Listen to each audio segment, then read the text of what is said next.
सभी को नमस्ते। मैं नूरजहाँ आज आप सबके सामने मनुष्यता नामक पद्य जो मैथिली शरण गुप्त जी से लिखित है उसके सारांश को प्रस्तुत करना चाहती हूँ।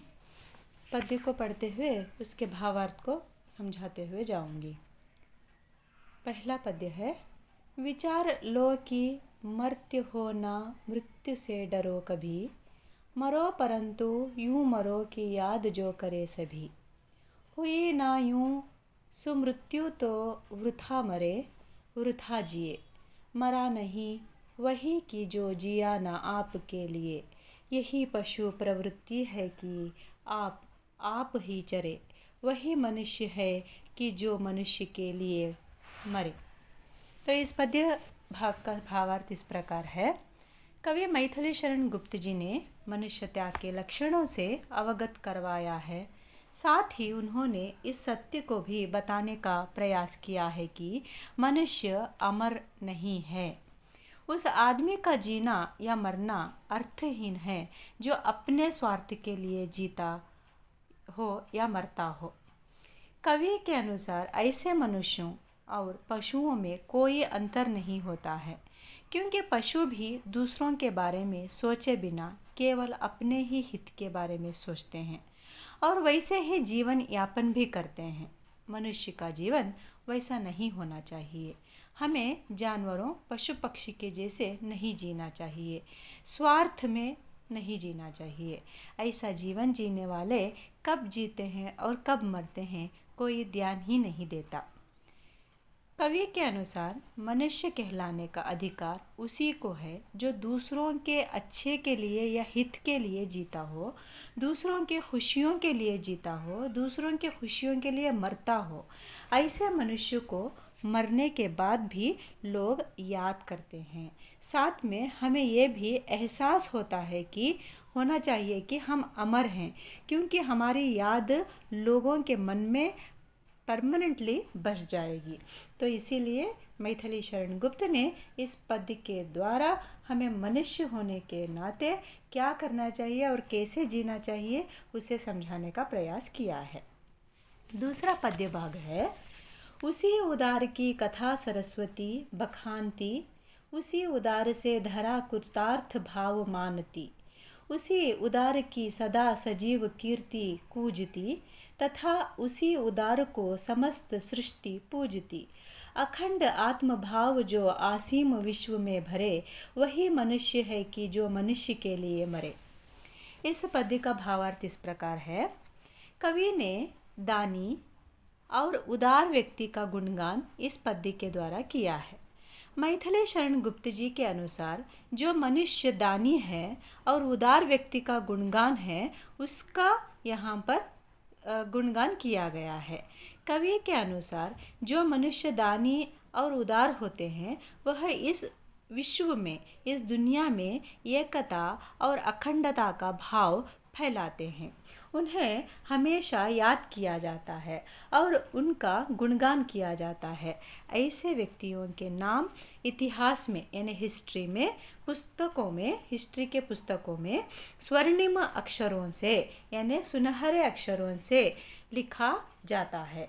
स्वयं सरस्वती माता उनकी कीर्ति का बखान करती है और धरती स्वयं उनकी उदारता करुण मानती है। सारा संसार ऐसे उदार, परोपकारी और दानी मनुष्य की पूजा करती है। ऐसे मनुष्य ही विश्व में आत्मीयता का भाव भरते हैं। अंत में कवि कहते हैं कि सच्चे अर्थों में मनुष्य वही है जो हमेशा दूसरे मनुष्यों का भला सोचता है और उसके भले के लिए मर भी सकता है।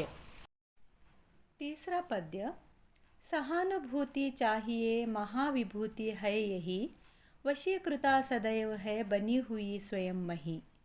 विरुद्धवाद बुद्ध का दया प्रवाह में बहा, विनीत लोक वर्ग क्या ना सामने झुका रहे। आहा, वही उदार है परोपकार जो करे, वही मनुष्य है कि जो मनुष्य के लिए मरे। इस पद्य का भावार्थ इस प्रकार है। कवि ने सहानुभूति, करुणा, उपकार की भावनाओं को मानव का सबसे बड़ा धन बताया है। जिस व्यक्ति में उपकार करने की भावना होती है वही धनवान कहलाता है, योग्य कहलाता है। और ऐसे धनवान व्यक्ति तो स्वयं ईश्वर को भी, भगवान को भी अपने वश में कर सकते हैं। यही कारण है कि भगवान बुद्ध ने जन कल्याण के लिए सामाजिक रूढ़िवाद का विरोध किया और दया को ही मनुष्य का असली आभूषण बनाया। इसी वजह से लोग आज भी उन्हें पूजते हैं। चौथा पद्य भाग इस प्रकार है।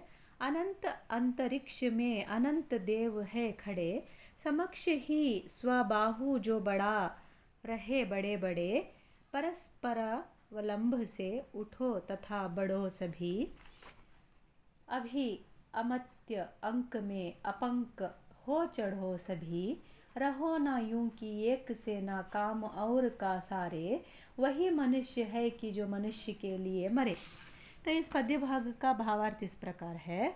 कवि हमें एक दूसरों की सहायता करते हुए उद्धार के रास्ते पर चलने का संदेश दे रहे हैं।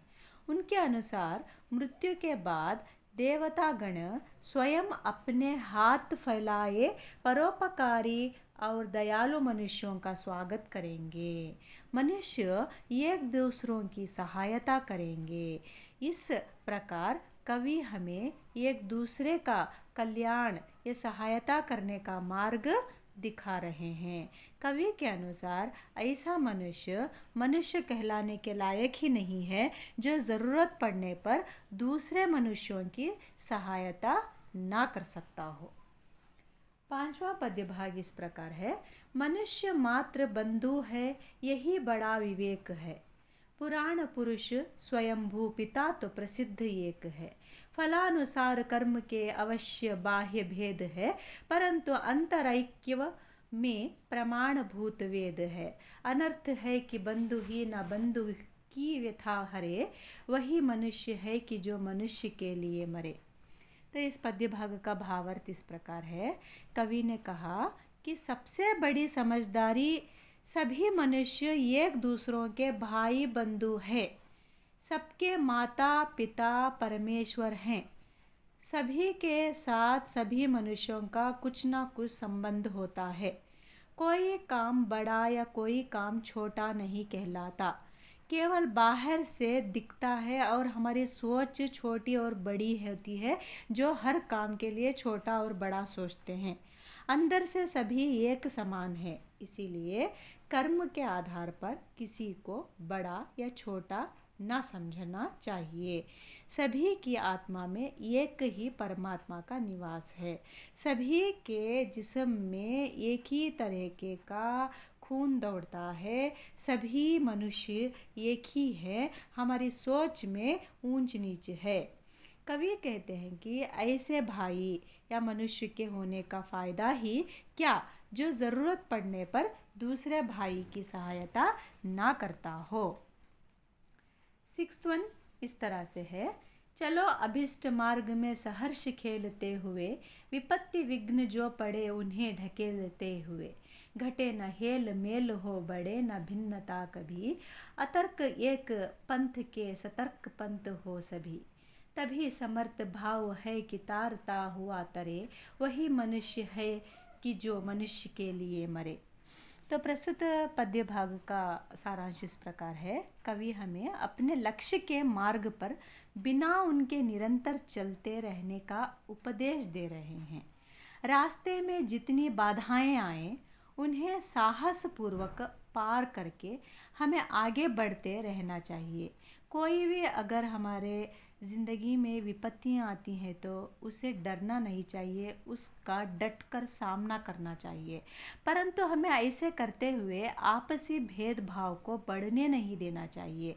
हमारी सामर्थ्यता तभी सिद्ध होगी जब हम अपने साथ साथ दूसरों का भी भला करेंगे। ऐसा करने पर ही हम सही मायने में मनुष्य कहलाएंगे या मनुष्य कहलाने के लायक होते हैं। जो दूसरों की भलाई में जीवन लगाता है उसे आने वाली पीढ़ियां हमेशा याद रखती है, वह व्यक्ति हमेशा अमर रहेगा। 7वां और अंतिम पद्य भाग है। रहो न भूल के कभी मदांध तुच्छ वित्त में, संत जन आपको करो न गर्व चित्त में। अंत को है यहाँ त्रिलोकनाथ साथ में, दयालु दीन बंधु के बड़े विशाल हाथ में। अतीव भाग्यहीन है अंधेरे भाव जो भरे, वही मनुष्य है कि जो मनुष्य के लिए मरे। इस पद्य भाग का भावार्थ इस प्रकार है। कवि ने हमें घमंड और अहंकार जैसी बुरी भावनाओं से दूर रहने के लिए कहा है। उनके अनुसार इस संसार में, इस दुनिया में कोई भी अकेला या अनाथ नहीं है। हर पल तीनों लोकों में स्वामी स्वयं हम सभी के साथ हैं। स्वामी का मतलब होता है भगवान। कवि हमसे कहते हैं कि कभी कभी अपने यश, अपने धन दौलत आदि पर घमंड ना करें और दूसरों को उपेक्षा की नज़र से यानी नीच दृष्टि से ना देखें।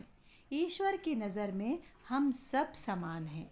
ईश्वर ने जब हमें जन्म दिया, उसने हमें कोई भेदभाव नहीं दिखाया, तो हम होते कौन हैं जो हमारे मनुष्यों में ही हम एक दूसरों के साथ भेदभाव को देखें, असमानता को हम लोग पाले रखें।